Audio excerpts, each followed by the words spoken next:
I just got my dream car! I got every exact feature I wanted and nothing more, saving me tons of cash. All because I factory ordered my car from Langley Chrysler. I was nervous at first when Nav suggested ordering, but when he explained all the advantages, I knew I had to. You'll get exactly what you want. You'll save tons of money on unwanted features. You'll get the best discounts available from now until when the Jeep comes in. And you're getting access to the exclusive colors and trim options, which normally you wouldn't even see. It was the best decision I've made. I'm gonna keep this car forever. Don't settle. Get your dream car. Get in touch to see your exclusive options for a factory order at Langley Chrysler. Hello everyone to another episode of Kaur's Corner. So today our topic is about divorce, clean divorce. So what is that? Rahul here, Mr. Aggarwal, he is a lawyer and he's going to tell us more about what clean divorce is, because those almost sound like opposite words. Yeah, we had never heard that before. Never. So Rahul, tell us a little bit about yourself. Okay, so I'm a family lawyer. I've been doing law for almost 10 years now.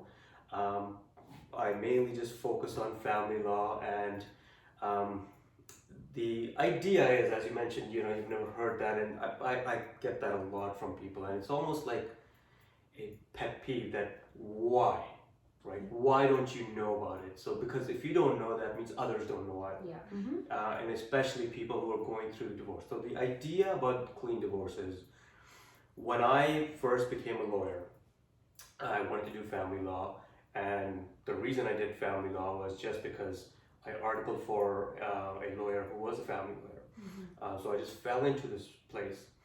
But what I noticed was everyone was doing, the whole practice of law, especially family law, was litigation. Mm-hmm. And litigation is okay for Microsoft and Google, when there's billions of dollars to spend and bottomless pit of money. Mm-hmm. And there's, a lot of money relying on patents and all that.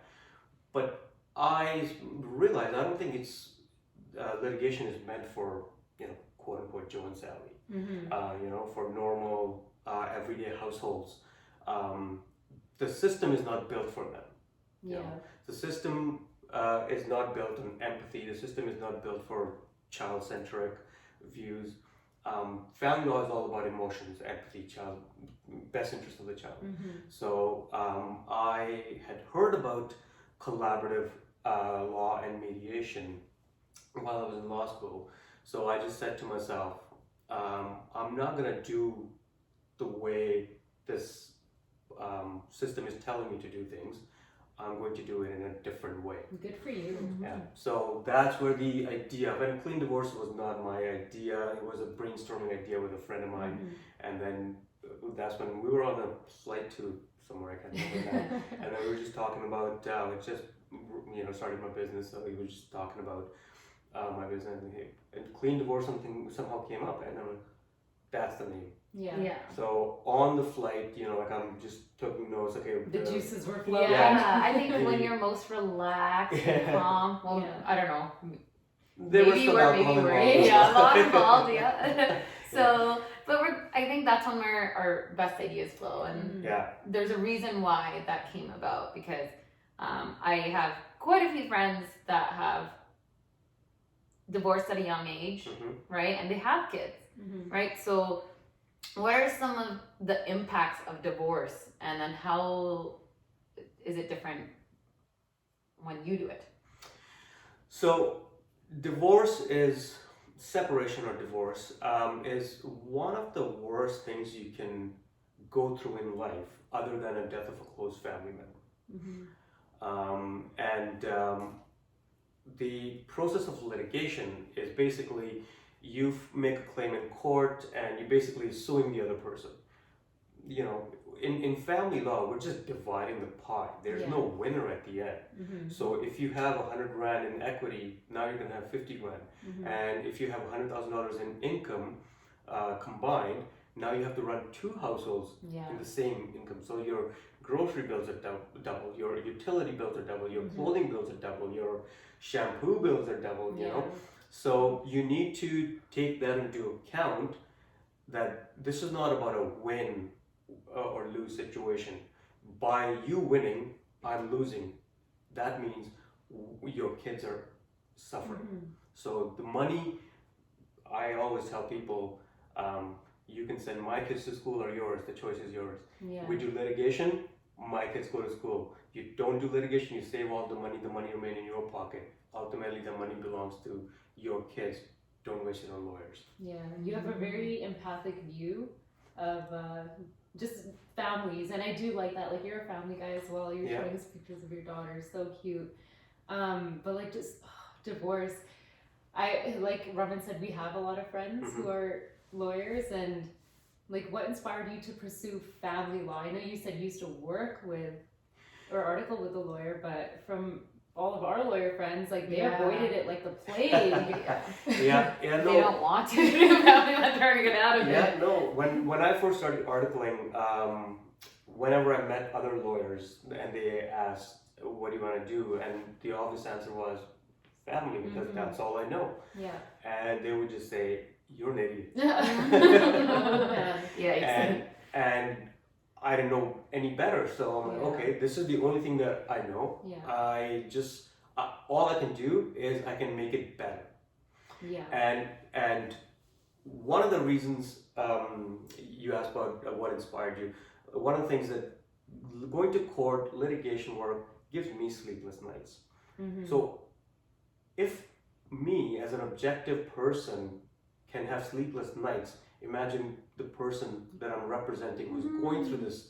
Imagine their nights. Yeah. Imagine their kids' nights. Imagine their impact financially, emotionally, physically.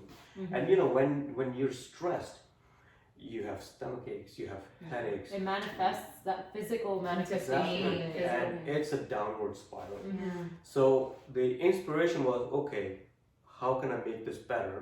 And this whole idea of clean divorce, collaborative family law mediation was that, okay, there's the impact. That's how I can make it better. By telling people, by convincing people to remain out of court, not spend their money on nonsensical legal fights, resolve their issues outside of court, either mediation or the collaborative process. And is that mediation usually peaceful, do you find? Like, In most cases, yeah.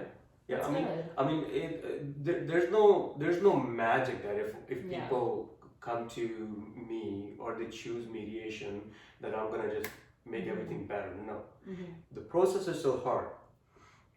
My job is just to reduce the conflict and not add to it. So you know, I would just encourage my clients to be empathetic. I encourage my clients to be compromising. And that's all it is. I mean, it's very different from saying, you can get this, I can get it for you. Yeah. We should fight for it. Yeah. Yeah. And that's that litigation kind of Yeah. mindset, Yeah. right? And I feel, not to say there's also, not my friends, but like in general, I've encountered some lawyers, seems like they're very cutthroat, right? And sometimes it's like, I almost feel like, okay, why are you're representing someone who's already going through pain. And do you not realize what you're doing is actually causing pain? Sometimes I feel like, is it just about the money then? Right? But it feels like you have more of a moral compass to this. Well, let me clarify a little bit on that. The lawyer's main job, the duty of a lawyer, is to look out for their client, their client's best interest. So just because a lawyer is advising client, hey, we should go to litigation, we should get this, I can get it for you. It doesn't necessarily mean that it's for money, or it doesn't necessarily mean that they're doing a bad job or they're doing it for selfish reasons. They are being the best lawyers, and they're giving the best advice to their client. I am giving the best advice to my clients. And in my opinion, after learning about my clients, the best advice might be, let's go to mediation, let's remain out of court. Or sometimes what I do is, when sometimes someone comes to me for an initial consultation, spend about a couple hours with them, and I realize they actually need a litigation lawyer because there might be domestic violence issues, there might be financial violence issues, there might be financial issues that one other spouse is depleting funds, and I'm not the good lawyer for you. It's not like a one size fits all No. kind of a thing. So I said to them, hey, I'm not the lawyer for you. Go to another lawyer. I can give you some names. I can give you some references. That lawyer will be much better for your needs at this time. At some point, you change your mind.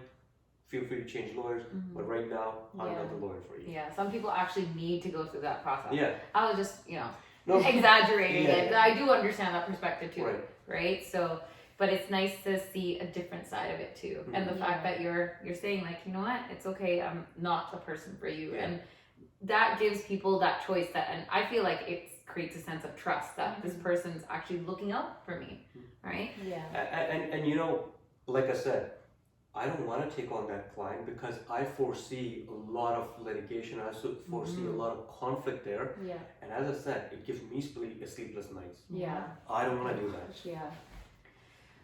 Do you have any tips for people who might either currently be going through divorce or maybe in the process of like just considering it? Mm-hmm. Yeah.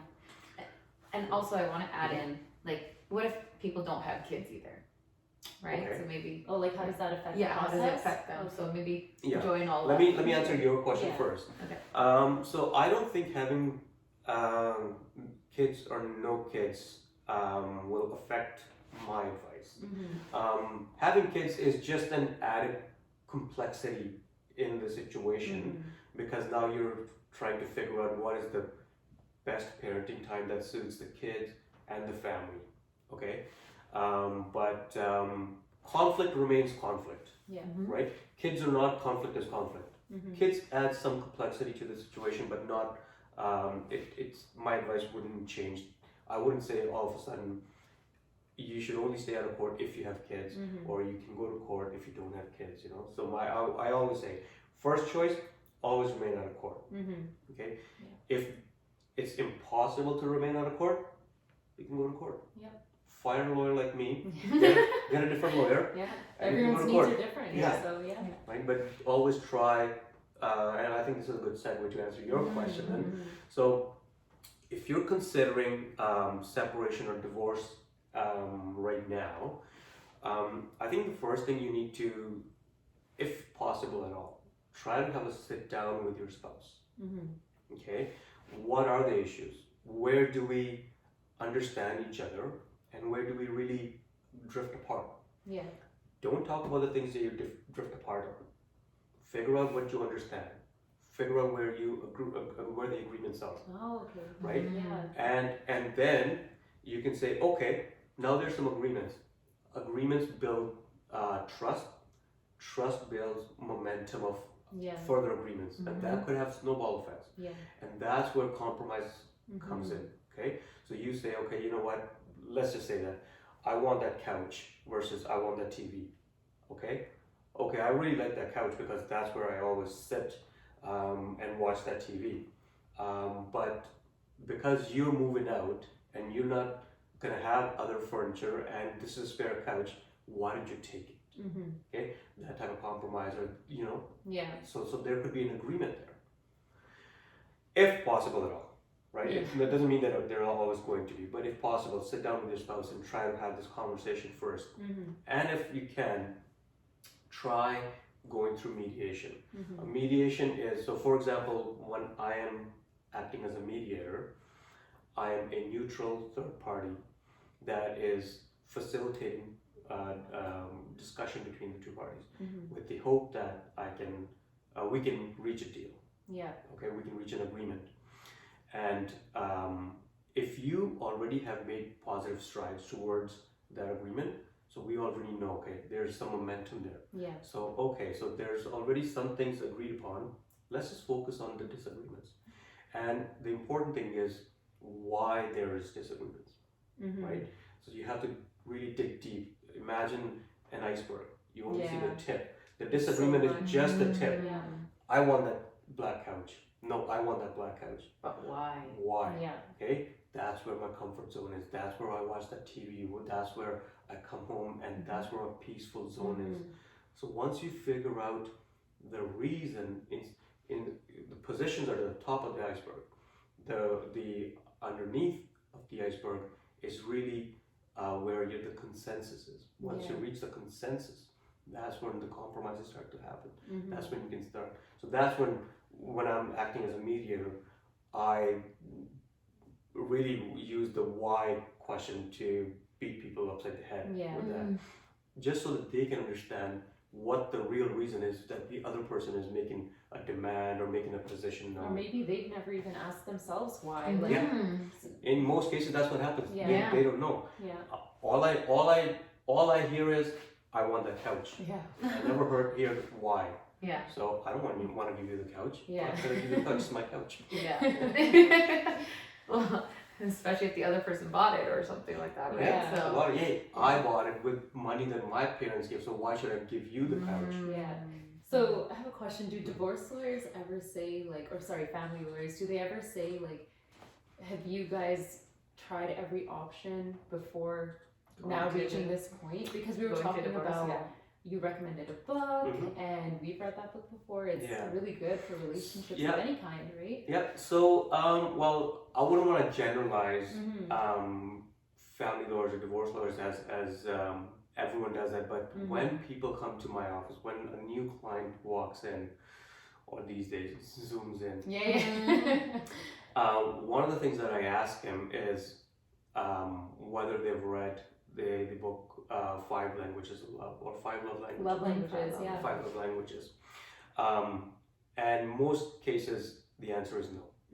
Okay, some people have, and if they haven't, I encourage them to read it. I encourage them to ask their spouse to read it, and see if there's any possibility of reconciliation, right? Because that will give you a different perspective. And if there is a possibility of reconciliation, don't ever call me again. Yeah. Right? If you're happy with that, Yeah. Go work on that. Yeah. Right? If there's 1% chance to reconcile, give your 100% to that 1% chance. But if you read it or you don't want to read it, there's tests too. Now internet makes it easy. Yeah, there's online tests. I've taken the online test. Sometimes you just reach your limit and you're like, I have tried everything, and this is it. Like I can't do anything else. Right? And if you don't, then okay, then let's see where can we land. Let's see if we can. I can educate you on the process of mediation or collaborative process and see where that lands us. Okay, so it was funny because Raman is not married yet, but like the talks are happening and stuff, Nice. and a lot of your friends are married, and we were like, oh, would you ever do a prenup? And she's like, no, I would never do it. I believe in our love and this and that, and then it kind of sets it up like, it almost feels like a superstition that you're setting yourself up to fail in your marriage. So from like the legal perspective, what do you feel, or what advice do you have, I guess, for people who are in a serious relationship and maybe approaching marriage? So I won't give you advice. But you're right. Yeah. It does sound like a faux pas that, okay, are you just putting us on a path of destruction already by suggesting this? But ultimately, a prenup is an agreement on how we would settle our separation should we ever end up in that position. Look, if you have a lot of assets, and if you've worked really hard to acquire those assets, if you have especially in the Indian community, we have family businesses, oh, I'm building a house with my brother, or I'm building a house with my cousin. The extended family. Yeah. That connection. To prevent conflict later on, I think if you are considering, okay, let's just consider It's gonna be like intervention We now. need an example. just an example. Yes. Let's say you own a corporation with your cousin, okay, and let's say your future spouse and you 10 years, 20 years from now decide to separate. Okay, what happens to this corporation? What happens to this asset? Does this remain only yours? Does this become portion of your spouse as well. What happens to the portion that belongs to your cousin? Mm-hmm. Okay, Mm. so in order to at least prevent the conflict from your cousin's perspective, I think you should have an agreement, a cohabitation Okay. agreement, just so that we have a pathway of how to resolve things if things go sideways. But let's now consider you don't have any assets. Mm-hmm. Okay, let's say it's not you in this example. Yeah. Okay. No. But I do have assets as well. Yeah. which is good. Let's now consider you're just a recent university grad. Okay, you just finished SFU with a I feel bachelor's like I know where degree. you're going. Yeah. And you've done a post graduation degree, and your spouse has, let's say, just bought a house or a condo or whatever, and it has a big mortgage. So you have a bunch of student loan debt, you have a little bit of credit card debt, you don't really have any significant assets other than a car, let's say, and a house which has fair bit of mortgage owing still. Mm-hmm. Your spouse in that case may want to have a cohabitation agreement or a marriage agreement Mm-hmm. in that case to protect their assets, Yeah. right, and protect them from your student loan debt, right? And student loan debt racks up like. Yeah. I mean, it's worse in the States, but even here, when we finished university, it was in the double-digit thousands for sure. Oh yeah. I was close to 100 grand when I finished law school. Mm-hmm. It's most of my peers, they're still Same situation. Yeah. Mhm. Hundreds of thousands, and even friends that are doctors. Yeah, and The only thing with doctors is it's much easier for them to pay it off. Yeah, we were all thinking that's true. of That's that, true. right? And like the rates for divorce are quite high, so it's weird that we still do feel like, oh no, I can't talk about a prenup or I can't talk about this arrangement because I don't like it's Yeah. almost like it's just a bad thing to say, but like the reality of it is so many people do split up too. So Yeah. I'm not like against it. Yeah. No, don't get me wrong, but I was like, no, maybe I shouldn't. But like, now that the debt you're side hearing makes it, sense too. I never thought of it that side. that But kind of you like know, another way to think about this is not just my assets, Mhm. your debt. Okay, that will certainly create a division, that mine and yours. So obviously that sort of is in conflict with the idea of marriage. That marriage is us becoming one. Mhm. It's a union of one, and what we're talking about is yours and And mine, mine, yeah. right? Which is fine if that's the relationship you take. You can certainly work around that too. But another way of looking at it is, what is it that you're trying to protect? Mhm. Okay. Again, let me give you an example. Let's say your aunt passed away, left your house. Okay. Let's say because it's Vancouver, it's $2 million house. Oh gosh, yeah. And now $2 million, you're really close with the aunt. You took care of her. She raised you, Mhm. and in her dying days, you were the only one she was close with, and you were visiting her every day by her bedside. And on her last day, she died in your arms. Mhm. Okay, so you have a special bond with her. Okay, so she didn't leave anything to anyone else, but she left you the house. Okay, now the question then becomes, what are you trying to protect? Mhm.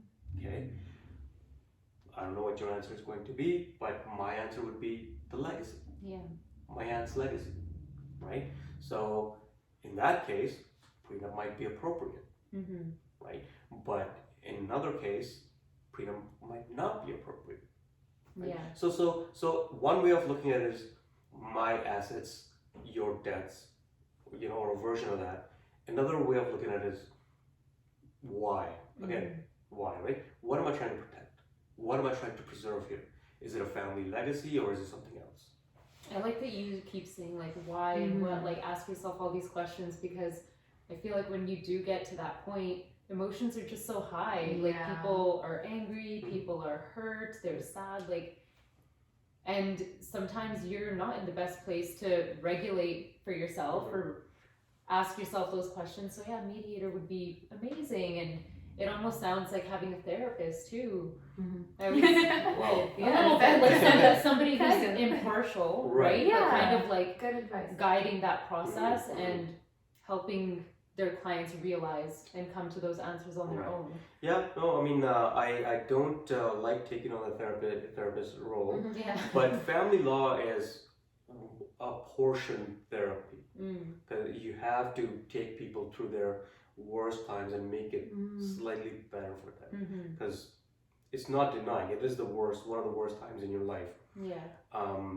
Whoever your lawyer or mediator is, they're not going to be miracle workers and make it, Yeah. magic wand and all Yeah, good. yeah. Yep. All you can do is make it slightly less bad. Mm-hmm. A little bit more bearable. Yeah. Yeah. But you still have to go through the same emotions. Yeah. Those Does are that my get taxing on you guys as well? Oh yeah, it does. Yeah. So, but that's why it is important, and I tell I whenever younger lawyers contact me for either mentoring or articling or anything else, Mm-hmm. one of my advice is don't have too many family lawyers as friends, or don't have too many lawyers as your friends. Mm-hmm. If lawyers or family lawyers is your only circle of friends, Mm-hmm. you're working with them, Yeah. you're partying with them, Mm-hmm. you're socializing with them, then you're just surrounded by all that. Yeah. Have a friend who's a longshoreman. Have a Yeah. friend who's a teacher. Have a friend who's a nurse, so that you can have different conversations. You can open your mind to different things. Yeah. The different perspectives, and you see it from so many Yeah. different ways. And Yeah. I also I was just checking some tips online, and I had typed in like things people wish that they knew before or while they were getting divorced, and one of them was do not go with your friend if they're a lawyer, because it can like it might be cheaper, but there's just so much involved in that it can end up ruining your friendships too. Oh, absolutely. I mean, I've had a fair number of friends or acquaintances who've gone through it, or their friends or family have gone through it, and my answer always is, you can talk to me. For about 20-30 minutes. I can guide you. I can guide you to the right path. I can give references of other people to you. I'm not going to be your lawyer, Yeah. because this will create ill will. This will ruin our friendship. Yeah. So if this friendship is important to me, I will not represent you. So if your mom or your cousin or someone is going through a divorce, I'm not the lawyer for them. Yeah. You know? And as a friend, it's like you want to be there, but that's just not in that role. And that's, Yeah, exactly. I'll be your friend, Mm-hmm. so you can come and vent with me, but I'm not going to be giving you legal advice. Yeah. Have a different lawyer for that. Yeah. I think that's important to separate that, like you said, have a different circle, and you don't want whatever happens during the divorce situation to be further, because some people do take that on as bitterness, and Oh yeah. they might just associate. I'm imagining like trauma from the process, and also associate you with it when you're supposed to be a friend, right? Yeah. Yeah. So I can see that. Yeah. No, and one of the other things is, and this is where it doesn't matter whether you are in the collaborative process or the mediation or you're in litigation. If you don't have a good trust built up with your client, they will always go and talk to their friends or their family, or someone who's gone through, or their cousin have gone through the same thing, and then they will explain to them their situation, and they'll get street legal advice as well. Okay. Yeah. If you're going through separation or divorce right now, if you have a lawyer, do not talk to anyone else. Yeah. They should be your confidant. Yeah. You're spending hundreds of dollars an hour on your lawyer. Mm-hmm. Don't go and get free advice, because that ends up costing you a lot more. And people do, though. People, I guess, in that time, sometimes people give advice on their point of view and what they would do, and that can influence them, especially if they're really close with that person. But it's also based on their experience, divorce, their right? emotions, all that. I don't And- even think that's and- valid. And the biggest point is your friend's advice to you is subjective, because they're your friend. They're trying to look out for you. Your lawyer's advice to you is objective, based on law, based on this the story from both sides. Yeah. And pretty much the facts in Yeah. a sense of what's happening. Exactly, because Yeah. you've only given your friends your version of the facts, Mhm. Yeah. right?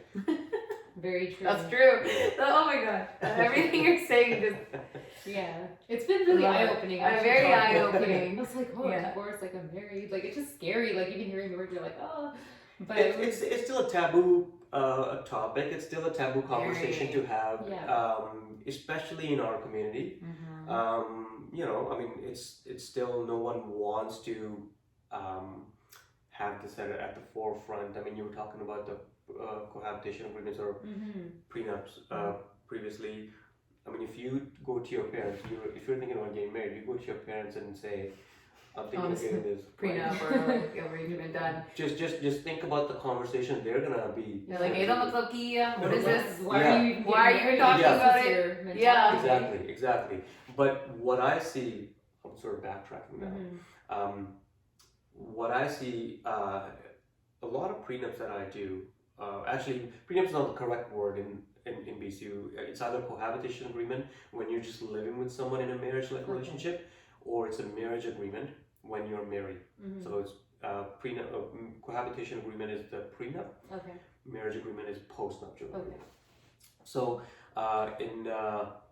in a lot of cases, it's the parents who influence one of the kids to get one of these agreements because they are the ones who are saying, hey, you're getting millions of dollars in inheritance. We need you to protect this as our legacy to you and your potential kids. So in case things happen, we don't want this to become part of the divorce, your divorce. Yeah. So I have clients right now where they have parents that are extremely wealthy, 3 kids. Each of them have trust agreements. I mean, the family has trust agreements, and each of them has cohabitation agreements and marriage agreements. And so whenever they enter in a relationship, and my current client, this is her second relationship, so the previous one ended. Yeah. So good thing we had the cohabitation agreement.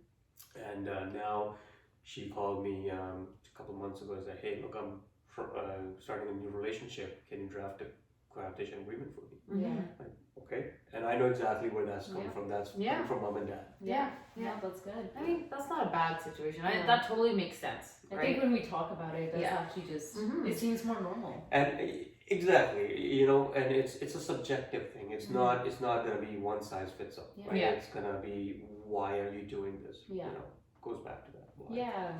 So Rahul, in case any of our viewers are going through this process, or maybe they're seeking out a family lawyer, how can they contact you if you seem like the right fit? Well, they can contact me by phone or email, 604-707-1206, or Rahul at cleandivorce.ca. My website, cleandivorce.ca. Look me up, read about the collaborative process, read about mediation. Don't just look at my website. Yeah. Do some research, talk to other lawyers. Yeah. It's a big decision. Like, Very big do all decision. the work. Because you're gonna be sharing one of the most worst times in your life and one of the most intimate details of your life with this person. So, when you're deciding to hire a lawyer, I think what I tell people is, when sometimes they ask, what kind of things should I talk to? Because when I say, hey, go get a second opinion, what kind of things should I look? My answer is, look, if you can sit down with a lawyer outside the office, have coffee or beer, you know, and have a proper chat, have a decent chat. Yeah. You know, maybe consider that person. Someone you can be honest with. Right? Sometimes you can be honest with. Sometimes someone you think that I can trust this person, or you know, I can work with this person. Yeah. It's not always going to be fun. It's not all that I'm going to have very awkward conversations with you. I'm going to have some difficult conversations with you, but can we work together? Can we deal with each other? Yeah. Well, thank you for that. It was really eye-opening having you my here, pleasure. actually. Thank I you. enjoyed it. Thank you. And to everyone watching today, thank you for joining us. You can follow us on Instagram, Korner. And Rahul, you've got an Instagram as well, right? Yes, I do. Yeah. Clean Divorce. Clean Divorce, There yeah. we go. And follow us on Patreon as well. Thanks. Like and subscribe.